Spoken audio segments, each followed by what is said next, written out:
আসসালামু আলাইকুম। আজকে আপনাদের সাথে একটা ঘটনা শেয়ার করব, যেটা হয়তো শুনলে আপনারা চমকে যাবেন। ঘটনাটা খুবই লজ্জাজনক, খুবই দুঃখজনক। মানে আমি যে একজন বাংলাদেশি, এইটা আসলে ভাবতেই অবাক লাগে, নিজের কাছে কষ্ট লাগে। ঘটনাটা হচ্ছে, আমার একজন ফ্রেন্ড, ওনারা ফ্যামিলি নিয়েই এখানে থাকে, রিয়াদ বাতা মার্কেটেই থাকে। ওনাদের এজেন্সি বিজনেস আছে, বিভিন্ন কন্ট্রাক্টিং কোম্পানির সাথে বিজনেস আছে, এখানে দোকান টোকান আছে। তো ওনারা ফ্যামিলি নিয়ে থাকে। গত রাতে উনি আমার সাথে আড্ডা দিছিল, আমরা একসাথে কথা বলছিলাম প্রায় মনে হয় 12টার কাছাকাছি সময় পর্যন্ত। পরে উনি বাসায় চলে গেছে, আমিও বাসায় চলে গেছি। সারাদিনে কোনো যোগাযোগ নাই।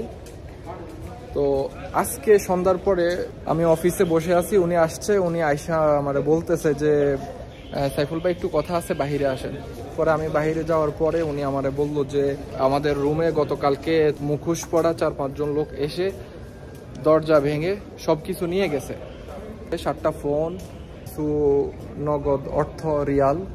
ওনার ছোট ভাইয়ের ফ্যামিলি দেশে যাওয়ার আছে রিসেন্টলি, তো গহনা, নগদ রিয়াল, 2-3টা আইফোন, এই সব কিছু নিয়ে গেছে। এটাই হচ্ছে ফ্ল্যাটের মেন দরজা। দেখুন কিভাবে ভেঙে ফেলছে। ওদের হাতে চাইনিজ কুড়াল ছিল, চাইনিজ কুড়াল দিয়ে সব কুপিয়ে একদম কেটে কুটে ভিতরে ঢুকছে। আর দরজা ভাঙতে বেশি একটা সময় দেয় নাই, সর্বোচ্চ 3 থেকে 4 সেকেন্ড, তার মধ্যে দরজা ভেঙে ভিতরে ঢুকে গেছে। মেইন দরজাটা ওরা ভেঙে ফেলছে, পরের দরজাগুলো নক করছে আর ওরা খুলে দিছে আর কি, ভিতর থেকে খুলে দিছে। খুলে দেওয়ার পরে ভিতরে ঢুকছে, ভিতরে ঢোকার পরে হাত বেঁধে ফেলছে। হাত বাঁধার পরে বললো যে কি আছে সবকিছু দিয়ে দাও।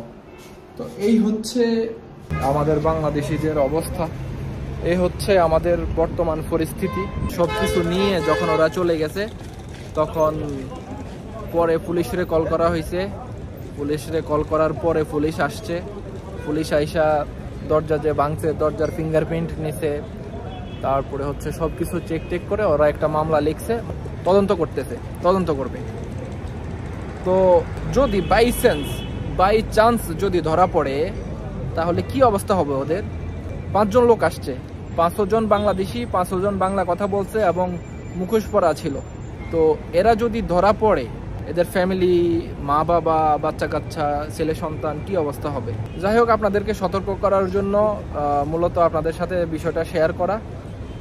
তো যারা ফ্যামিলি নিয়ে আসেন বা যারা সবসময় ক্যাশ টাকা সাথে রাখেন, তারা সতর্কভাবে থাকবেন।